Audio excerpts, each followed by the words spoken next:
Good morning.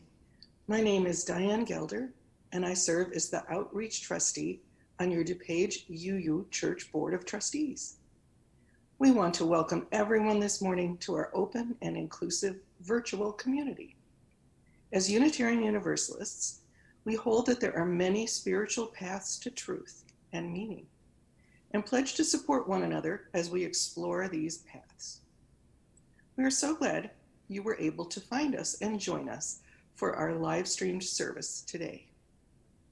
Please check the church website at www.dupageuchurch.org for updates. If you search under DuPage UU Church on Facebook, you will find a number of ways to be in community with us as well. We have two announcements this morning. The first, we will be having Science Sunday. We would love for you to join us today at noon for Science Sunday. The Zoom link can be found on the Members tab of our website and in the weekly church email. Next Sunday, we will again have our Zoom coffee hour. The Zoom link can be found on the Members tab site of our website and in the weekly church email. And our second announcement, Auction 2020 Star Trek. While we may all have felt that phasers have been set to stun these past 6 months, we're giving it all she's got, captains and stewards of DuPage UU Church. Look for Auction 2020 details under quick links on the website homepage, in emails coming your way, and in the October newsletter.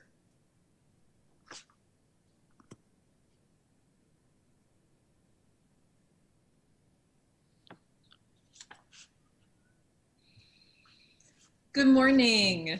My name is Kat Gelder, and I am a member of our church's Ministerial Search Committee. This is the group that the congregation elected to find our church a new minister, as Reverend Mike's time with us ends this coming spring. And we, the search committee, need your help. We are hard at work, sometimes behind the scenes, but we cannot do this work alone. This month, we need you to complete the congregational survey. We designed this survey to tell us more about our congregation so that we can describe DuPage UU Church to interested ministers. We also designed it to tell us what kind of minister we are interested in. We need all of our members and pledging friends to complete this survey and to answer honestly and thoroughly. Visitors are also welcome to complete it. The survey is now available online on the ministerial search page of our church website, www.dupageuchurch.org/search info. You can also get to the ministerial search page by looking under quick links on the church homepage. All church members and pledging friends will also receive an email this week with the link and a postcard with this web address as a reminder to complete the survey. The postcard will also give my contact information in case you need a paper copy. We ask that you complete this survey by Monday, October 5th, so that we can thoughtfully compile your answers and share a summary of the results with you before the end of this year. Also, calling all youth and families. We have a youth version of the congregational survey this year, designed for ages 3 to 18. Youth, we want to hear your thoughts on our church and what is important to you. The link to this survey is also available on the search webpage, and we hope that all of our youth will complete it and share their thoughts on our congregation. Please also complete the youth survey by October 5th. Thank you all for your work that you do to support our congregation, and we look forward to hearing your thoughts. It is an honor to serve you as your ministerial search committee.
Good morning.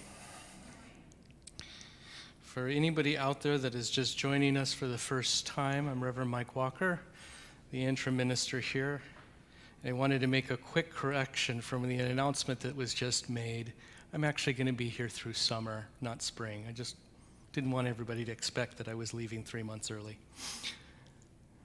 Okay.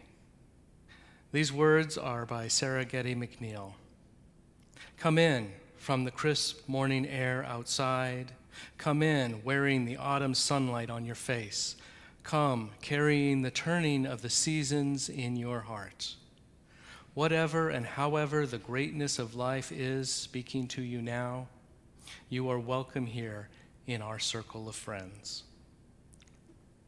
And as is done by Unitarian Universalists throughout the country and the world, we will light our flaming chalice, and we have Ben Mirabali to help us do that today.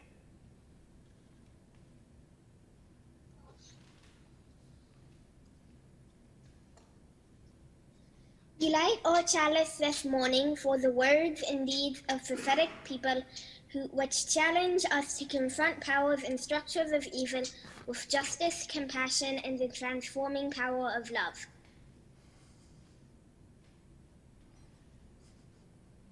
Thank you, Ben. Our opening hymn is Here We Have Gathered. It is number 360 in the gray hymnal, and the words will appear on your screen.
Please join in reciting the words of our spoken affirmation.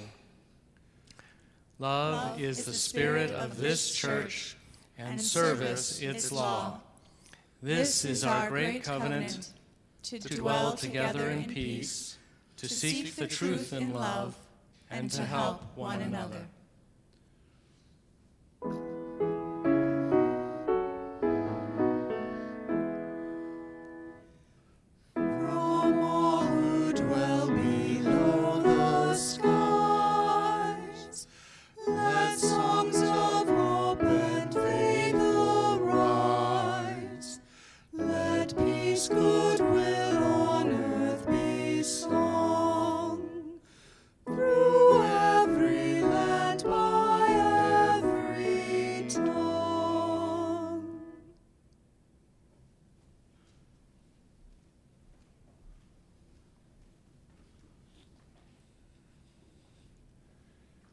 it is time to gather. Our theme this month is renewal, and today I have a book about renewal of self.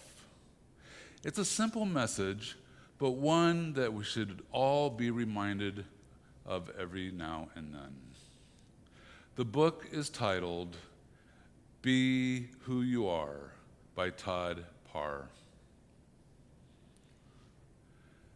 Be who you are.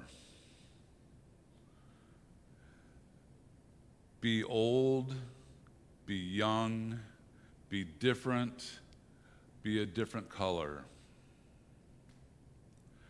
Wear everything you need to be you. Speak your language, learn in your own way. Be proud of where you're from. Be your own family. Just be who you are. Be silly. Be brave. Dance, play, discover, learn, read. Share your feelings, happy, mad, sad, silly, scared, proud. Just be who you are. Try new things. Be confident. Stand up for yourself. Be energetic. Be peaceful. Be the best that you can be. Just be who you are. And it doesn't matter what color you are, where you're from, or who's in your family. Everyone needs to be loved. Always love yourself and be who you are. The end. Love, Todd Parr.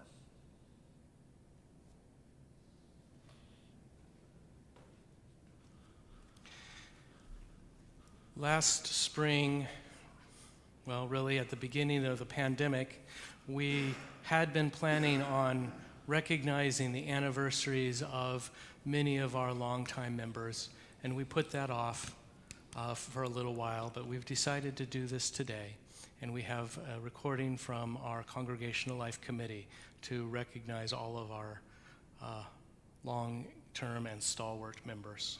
Thank you.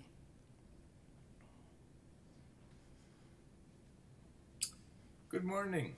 I am Bob Harris, co-chair along with Joan Doyle of our Congregational Life Committee. Today, as we do each year, we celebrate our long-term members of our church. We are grateful for all the ways that you have participated in this congregation. Through your contributions of time, talent, and treasure, you have helped our congregation thrive as a vibrant home for religious seekers. You've nurtured children. You've offered gentle hands and hearts in times of need. And you've stood on the side of love and justice in our community. Thank you for your example. Thank you for staying, serving, and growing with us. Our church is a better place because you have been here. First, I would like to start by listing those members who joined 5 years ago. These include Sally Vargo, Paul Vargo, Dave Preissig, Megan Preissig, Jen Johnson, Michelle Latanzio, Mary McGinty, Bettina Lynn Mully, Carrie Friedman, Heather Amwoza, Brandon Amwoza, Jim Horton, and Mary Waters. Next, I'd like to list our 10-year members. These include Pat Coker-Cowan, Doug Coker-Cowan, Dean Vance, Sharon Vance, Susan Burke, Dave Burke, Diane Gelder, Roy Gelder, Kate Swinford, Alex Martinson, Katie Martinson, Ilya Hardaji, and Elaine Waite. Next, we have those who have been with us for 15 years. These include Mike Winter, Jane Winter, Barry Perkins, Ruth Day, Margaret Plett, Anna Aguilera Duncan, and Jacques Baudry. Our 20-year members are Leslie Morgan, Bob Wunderlich, Cindy Wunderlich, Bev Becker, and Jack Seacrest. Next, we move on to those who've been with us for 25 years. These include Young Hu, Pat Lickman, Neil Lickman, Deb Connett, Stephen Connett, Joan Spindler, and Nancy Murray. Our 30-year members are Jean Alberti, Dan Bailey, and Carolyn Bailey. And finally, a couple who have been with us for 40 years, Carolyn Atkin and Jean Atkin. Thank you for all your devoted service to our beloved community.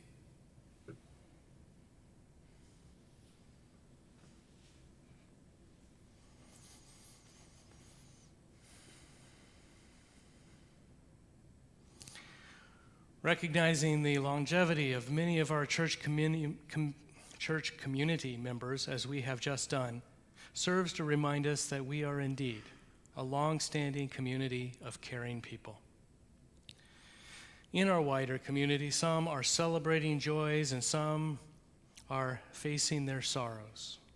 We have been lighting our joys and concerns candle to acknowledge all of those feelings.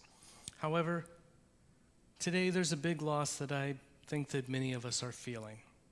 Although most of us probably never met the Supreme Court Justice Ruth Bader Ginsburg, she had a significant influence in shaping progressive values in America.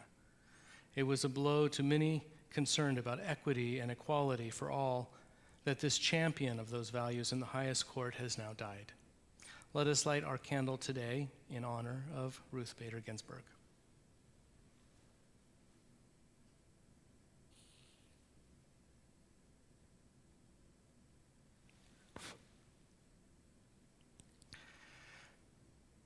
I'd also like to take a moment to remind our members and friends that we have a Joys and Concerns page on Facebook where you can share your news with other folks in our church community. Now I invite you all into a time of reflection with a poem by Burton Carley.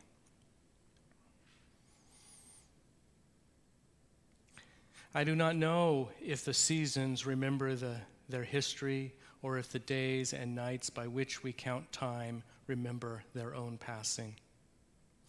I do not know if the oak tree remembers its planting or if the pine remembers its slow climb towards sun and stars.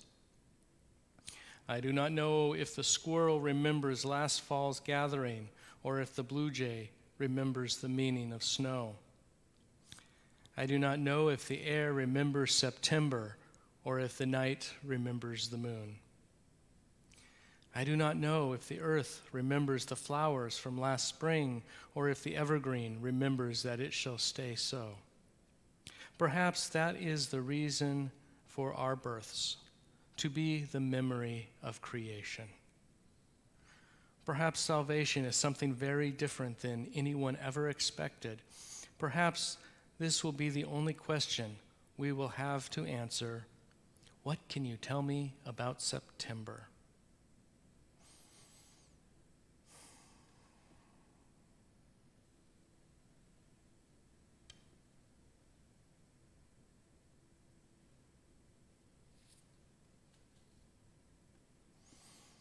Blessed be.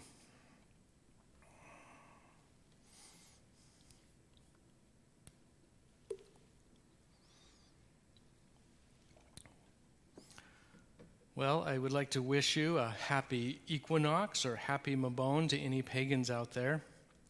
The autumnal equinox is this week, the official beginning of the fall season. The temperature has started to fall to a more comfortable level, and the leaves are changing. I thought this would be a good time for some reflections on life, looking back at the joys and sorrows that we have all experienced. I'm also very aware of the things happening in the world around us in recent months. So today's message, as I inch ever closer and keep obsessing about turning 50, I look back and I look forward, searching for a little wisdom to explain life and current events. As I look back, I have some regrets as well as some things for which I'm grateful, and perhaps that is so for everyone. When I previously preached a sermon with this title, it was a very personal recollection of my life and regrets and seeking a path forward. Today, I'd rather spend more time looking at the world, and we are each a part of the world, living in the midst of all that is happening, so necessarily some personal stuff will also find its way into what I share today. As most of you are sitting at home participating in this service from afar, it's impossible to forget that we are in the midst of a pandemic. One that, in fact, did not have to be so bad as it has been, but wanting for more scientifically informed leadership. But as we watch the news, we see events playing out in our own neighborhoods. In some cases, we know that our country is being rocked by violence towards dark-skinned people and protests to end such oppression. At the same time, we are beset by Mother Nature and the changing of her climate. Hurricanes, tornadoes, and derechos are not just a coincidence. The rampant fires on the West Coast are also a sign. We notice too much water in some areas of the globe and not enough in others. If these three things, a pandemic, protests, and climate change, are not enough, divisive political discourse with one side denying these things are even happening at all is infuriating and demoralizing to those of us who are paying attention.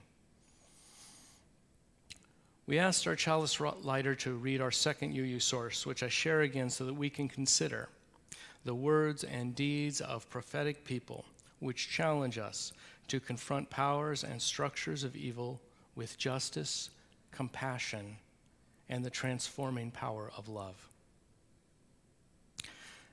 The other day, a group of church members and I were talking, online of course, about our polarized political situation and deniers of realities that are facing us directly.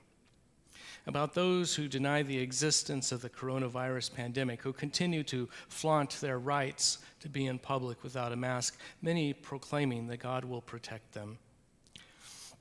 My thought in that moment was to say, if one believes in God and his prophets, then I would say that our medical doctors and researchers are modern-day prophets. It would be easy to tumble down a dark pit of despair when we think of how serious and how unexpectedly for some this pandemic has been, with a death toll of almost 200,000 in the U.S., and our elected leaders providing an insufficient response to be diplomatic is demoralizing. But instead of going down that dark pit, I'd like to lift up a prophetic voice that has spoken truth to power. In regards to the pandemic, I'm thinking of Dr. Anthony Fauci, who's been director of the National Institute of Allergy and Infectious Diseases since 1984, serving in both Republican and Democrat administrations.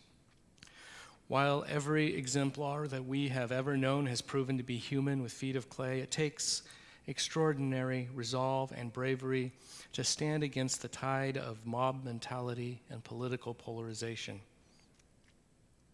Instead of simply bowing his head to the political points the administration wanted to make for electoral purposes, Dr. Fauci has instead concerned himself with health care and the lives of people.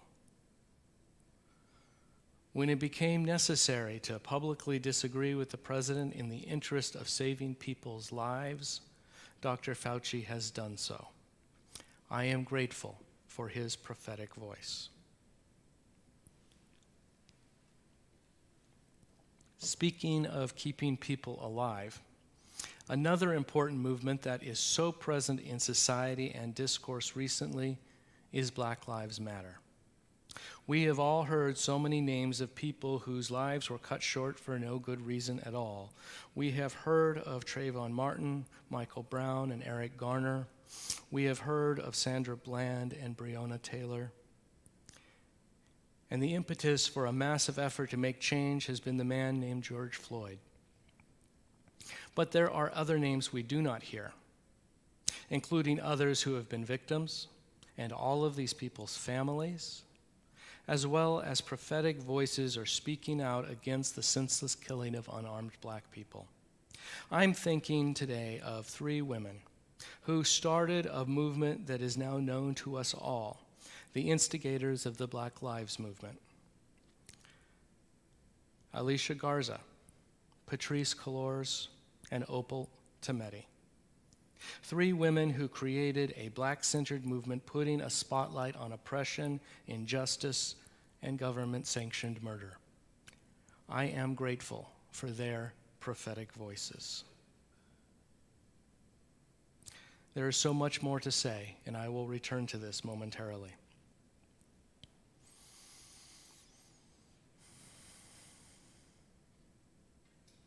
Whether in the midst of pandemic or back in the good old days, the way things used to be and we hope will be in the future, one thing is clear to me. Who we are as a community and what this place is as a church campus is made possible only by you, our members and friends. We thank you for your generosity in supporting the work of this church. This morning's offering will now be received.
Thank you, Vera.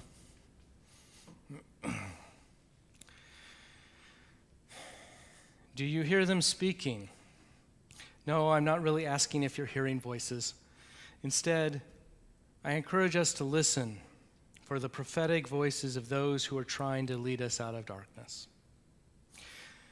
In recent weeks, I have watched the news about the fires on the West Coast. In my home state of California, over 2 million acres have burned. The smoke joins the chemical industrial pollution that is choking us. Clear across the country, so many hurricanes and tropical storms have hit the South and the Atlantic seaboard that they are running out of alphabetic names and have started over naming storms from the Greek alphabet. And it's only September.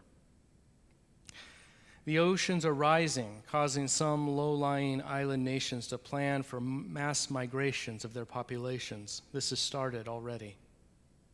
These are countries that are planning for their own extinction as their land dips below the surface. Of course, the seas rise due to ice thaw, such as the melting and reduction of the Arctic ice cap. This has also opened up the Northwest Passage to use year-round when in so many centuries past that was not possible.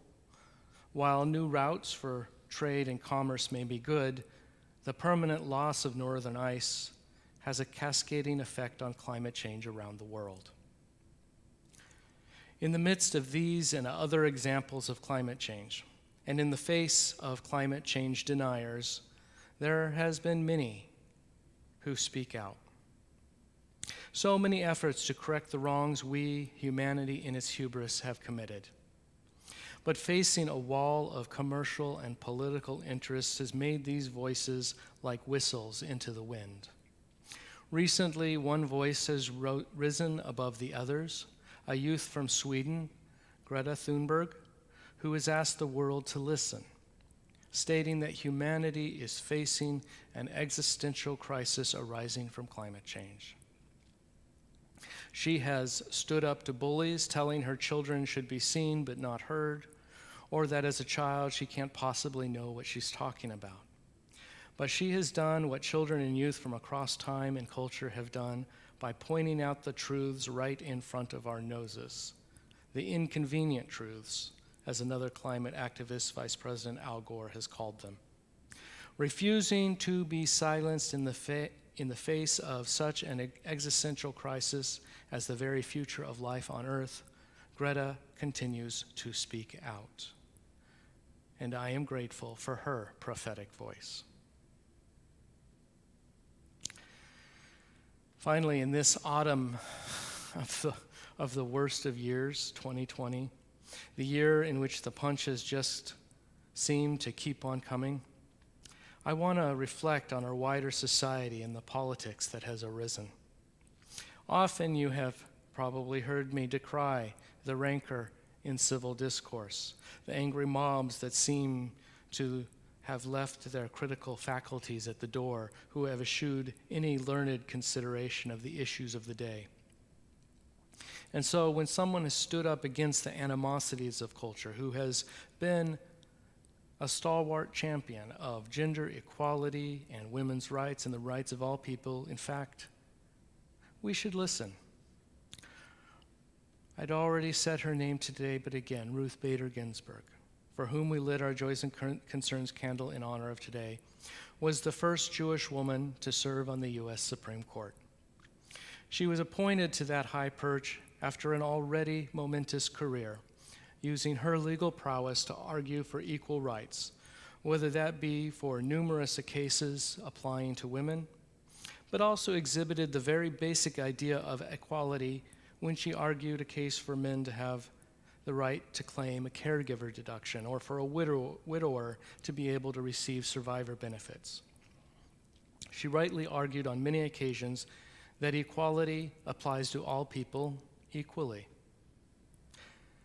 Justice Ginsburg died on the eve of Rosh Hashanah, the Jewish New Year. One hopes that this is a signal that times are changing and the new year will be different than the last. I don't know if that will be the case, but one can hope. Regardless, many have felt, and I feel, that the aptly monikered Notorious RBG was a giant in the ongoing struggles for civil rights and equality. I am grateful for and shall miss her prophetic voice. Over the years, I have tried to find my own prophetic voice, speaking truth to power if the need arose. I have become only too aware how difficult a task that really is, so I admire those who have been able to do what they do so effectively. One thing I like to remember, and which I try to remind others of from time to time, is that every voice counts, every voice matters, every voice is needed.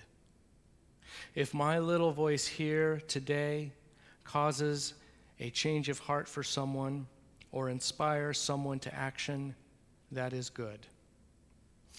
And that's someone who then goes on to voice their concerns in the world or to involve themselves in some action for justice, that is also good. And there will be yet another person who will be touched by that someone who once heard me, and this new person may then be inspired to go out and do good. This is the very heart of what I believe is the purpose of the prophetic voice within the church.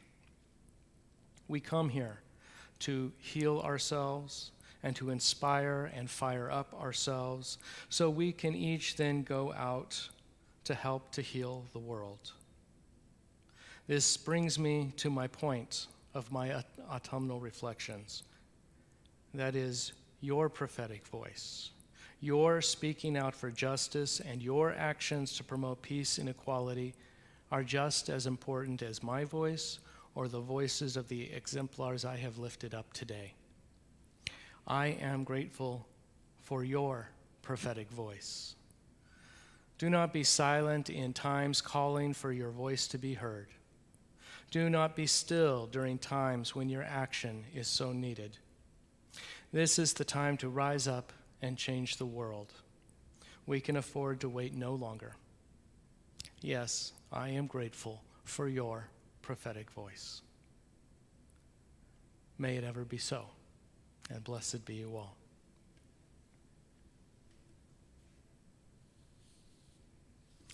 Our closing hymn is I Know I Can. It is 10:15 in the teal hymnal, and the words will be on your screen.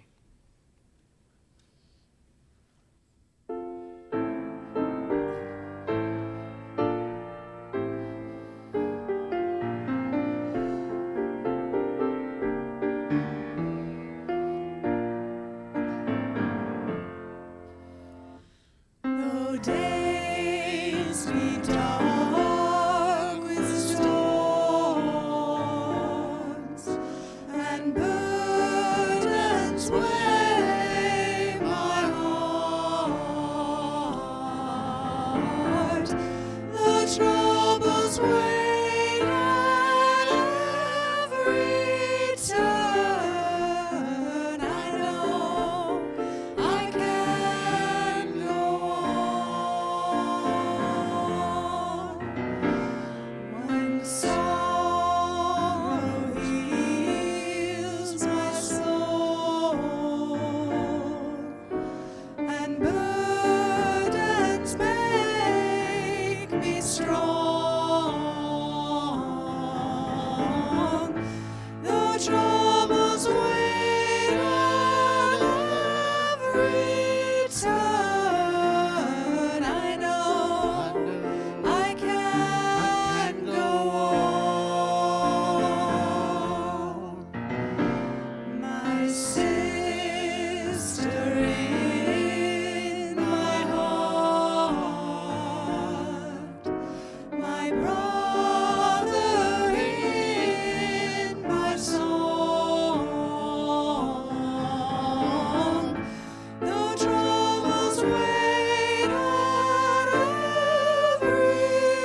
Today I've been speaking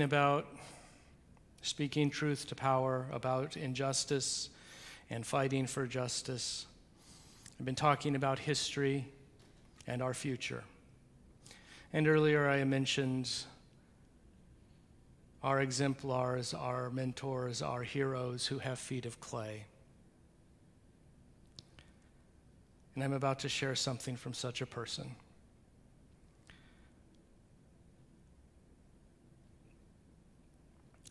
The general members of the UU world may not be aware of this, but there's been a controversy brewing amongst the ministers. And I regret that some of my elder colleagues are on the wrong side of history.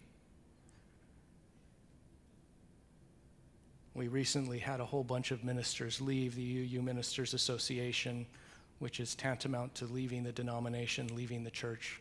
13 of them resigned all in the same day last week. And it was because one of my colleagues had written something that basically did not at all support Black Lives Matter, did not recognize white privilege and the ways that we perpetuate that. Among that group was my early mentor and the person who first wrote on my behalf to the denomination in my process of becoming a minister, and that was the Reverend John Robinson, who I knew when he served the San Francisco church. And so though I think those colleagues have feet of clay, sometimes their writings, their work is still meaningful. There is still inspiration. And so I'm reading from Incandescent, the Bright Autumn Leaf by John Robinson. Incandescent, the bright autumn leaf clings to the branch, holding on to glory, then floats to the ground in its fine array, down to winter's snows and spring's muck and mold. Does it rant and rave into that good night, or does it make this last burst of glory in song of praise for its fate, knowing its part in the life to follow? On through mud's spring from leaf to humus, to be drawn up in some other's summer's flowers. So may we choose this fate, knowing tomorrow, defeated or lost, holds yet greater summer. May it ever be so, and blessed be you all.